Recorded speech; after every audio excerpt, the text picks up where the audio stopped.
The Empire stands as the largest and most powerful realm in the Old World. It is a reflection of human resilience and ingenuity in a world of constant peril and wonder. Its vast lands and provinces are as diverse as they are rich in history and culture. This grand expanse is a mosaic of landscapes, each with its own unique challenges and secrets.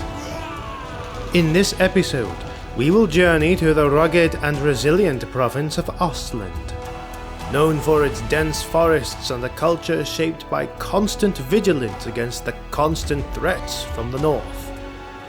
Here, survival is not just a way of life, but an art, honed through generations facing threats from marauding Norscan raiders and dark, creeping mists that blanket their land.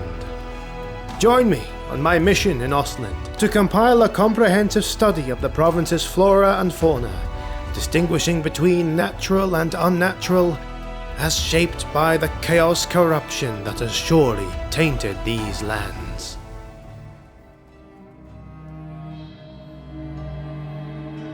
As I, Dr. Stefan Hoffman, journeyed northward, the lands began to change before my eyes, ushering me into the borders of Ostland, formerly known as the Grand Principality of Ostland.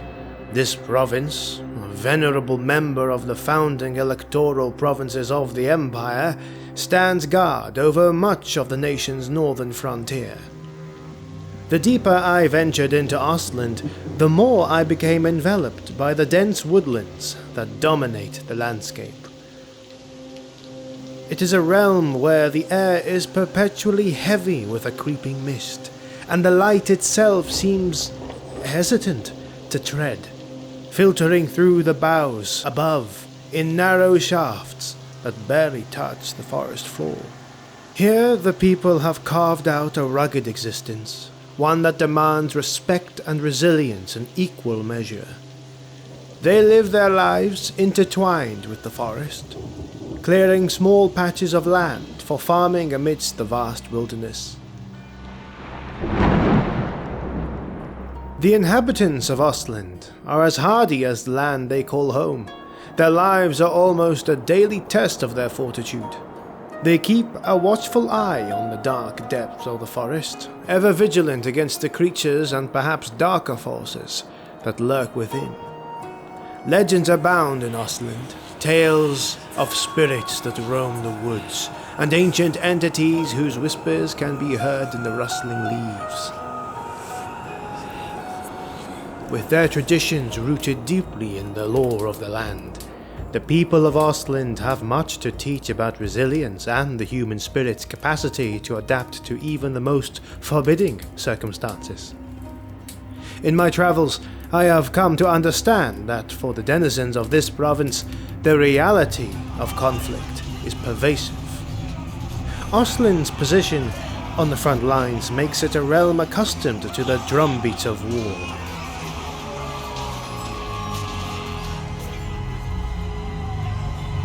The incursions by Chaos warbands and Norscan marauders raiding from the north are not rare events, but a part of common life here. The constant state of vigilance has forged Ostland into a society where military readiness is ingrained in its culture. Much like its neighbours Nordland to the northwest and Middenland to the west, each village, no matter how small, is fortified against attacks, and its people, regardless of their occupation, are well versed in the use of arms. Even the younglings grow up with tales of heroism and valor, learning to hold a sword as soon as they can walk. The harshness of this environment has crafted a populace that values strength and resilience, virtues vital for survival in such a constantly contested land. The militaristic society of Ostland is not born of ambition for conquest, but out of necessity. You see, community leaders double as military commanders, and festivals often celebrate both agricultural harvests and martial prowess. The local militias, known as bordermen, are famed for their fierce independence and formidable fighting skills, often being the first to meet the enemy's charge.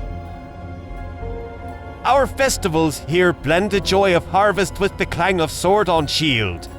We celebrate life and our ability to defend it. Being a borderman isn't just a duty. It's an honour, and we resolve to stand first in line against any threat that dares cross our lands. Ostlanders are renowned for their remarkable thriftiness and resourcefulness, traits essential for survival in their rugged environment. Their culinary creativity is famously exemplified in the humorous tales of the stone soup of Ostland, a dish reputedly made with a single stone to avoid squandering of good rocks. An empire-wide jest about their economical ways. Now, while clearly an exaggeration, this anecdote highlights the Ostlanders' ability to maximize the utility of every resource at their disposal, reluctant to discard anything that might still hold value. This frugality is deeply ingrained in their culture, though it has occasionally led to historical missteps. For example, the predecessors of von Rokov hesitated to transition to gunpowder weapons, clinging to their trusty swords and spears, out of a reluctance to waste them. Such conservatism, while often a strength, has sometimes delayed the adoption of new technologies to better defend themselves or to make use of better tools for their everyday lives. As I delve deeper into the heart of Ostland, heading towards the capital of the province, I am pleased to feel surrounded by hardy people that have endured many incursions and adversities, but at the same time, a lingering fear hangs to me, as even the land seems to be mysterious and unpredictable.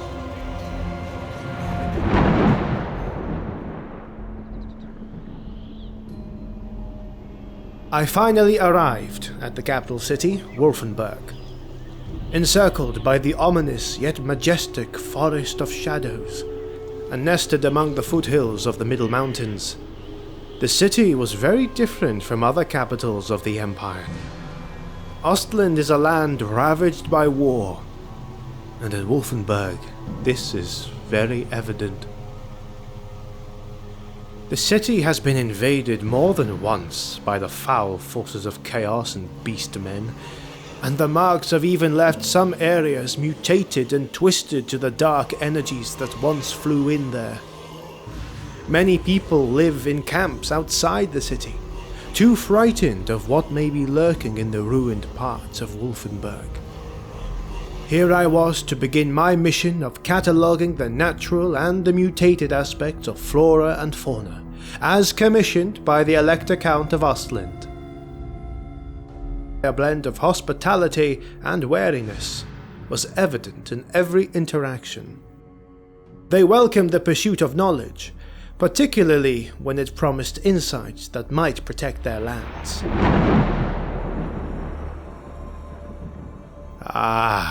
The Forest of Shadows, stretching from the borders of Nordland to the banks of the River Talabek, encapsulates the very essence of Ostland in the minds of many. This vast expanse is not merely a forest, it is an enigmatic domain brimming with forgotten and forbidden secrets. Some of these secrets, buried deep within its heart, predate the Empire itself, hinting at ancient powers and histories that might be better left undisturbed. Navigating the Forest of Shadows is no simple task. The woods are alive, not just with the rustling of leaves and wildlife, but with a palpable resentment towards the intrusion of humans. Even after all this time, when humans first settled this place, the forest seems to not welcome any who want to make space and live there. We tell the younglings not to stray too deep into the forest, for it's not just the beasts that hunt there. The shadows themselves move. It's a place of old magic, where the trees watch and remember. The local lore is rich with tales of the forest's mysterious cunning, It is said that the paths themselves possess a will of their own, shifting and twisting to disorient and ensnare those who dare to trespass with malevolent intent. Many woodsmen and adventurers, drawn by tales of hidden wonders, have felt the forest's eerie watchfulness, and some whisper of paths that have vanished or altered when their backs were turned, as if the forest itself were subtly redrawing the map of its dark, tangled corridors. The woods are a home to a bounty of animals like deer and boar, which attract hunters from across the province. However, these natural inhabitants share their home with more sinister creatures. Giant spiders, large as hounds, spin their webs between the ancient trees, crafting sticky snares not for flies, but for larger prey. Men, dwarfs, and halflings who unwittingly blunder into their traps. Even the vegetation in this forest can prove deadly. Among the most feared is the blood's edge, a type of thorny bramble endowed with a sinister semblance of intelligence. It thrives in the shadowy undergrowth, its vines creeping across the forest floor, waiting for any living thing to come too close.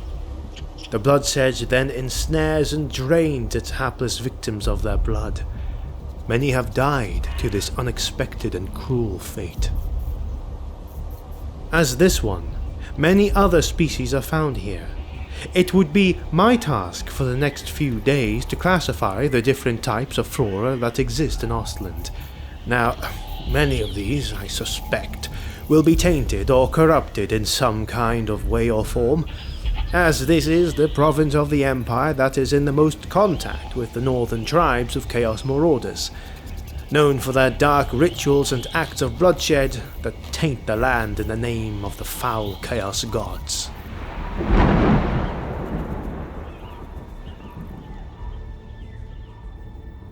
While I do my research and the extensive work I was appointed to do here, I can dive deeper into what I know about this region. The northernmost coastal towns that are situated near the Sea of Claws are collectively called the Northern March. They stretch from Erengrad to the roads of Middenheim. These routes generate revenue and traffic of goods and are important to the Grand Prince of Ostland. When it comes to the traffic passing by the Sea of Claws, this has turned out to be way more difficult to attract, as usually ships bypass the coastal towns of Ostland to go directly to more active and bustling ports like Marienburg, for example. But it is also fair to say that it remains an important maritime route despite its frequent storms that sweep across the surface of the sea. Ships from Marienburg and other bustling northern ports bravely navigate its choppy waters, their sails piercing the misty horizon as they transport goods and passengers to distant lands.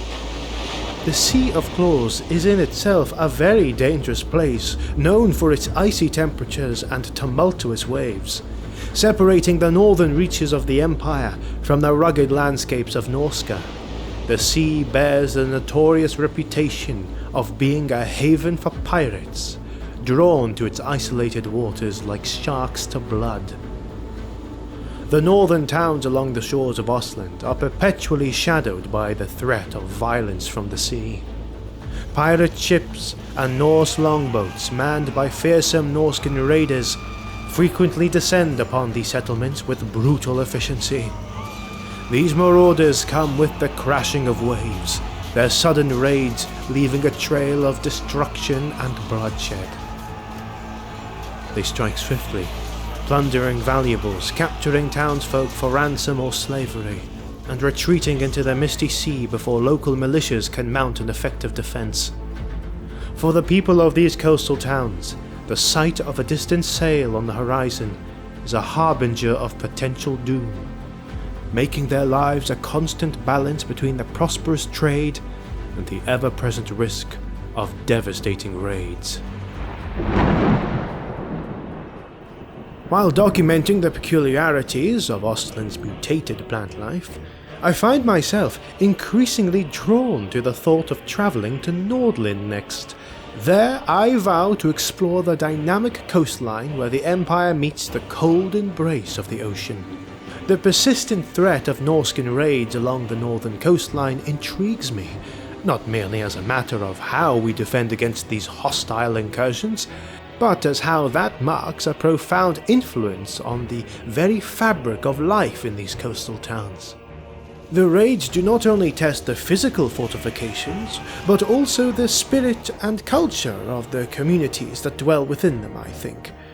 These people, constantly touched by conflict, hold lessons in endurance and adaptability. The local customs, celebrations, and even the education of the youth must be profoundly marked by the perpetual state of vigilance, and I intend on exploring these dynamics as soon as I finish my current task. Thank you for joining me on this enlightening journey through the lands and provinces of the Empire as we traverse the mysterious and majestic regions of Ostland together.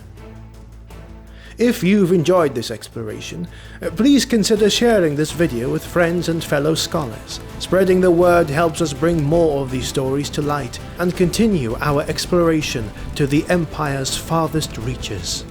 This is Stefan Hoffman, Doctor of Biology and Zoology, and this has been our journey so far.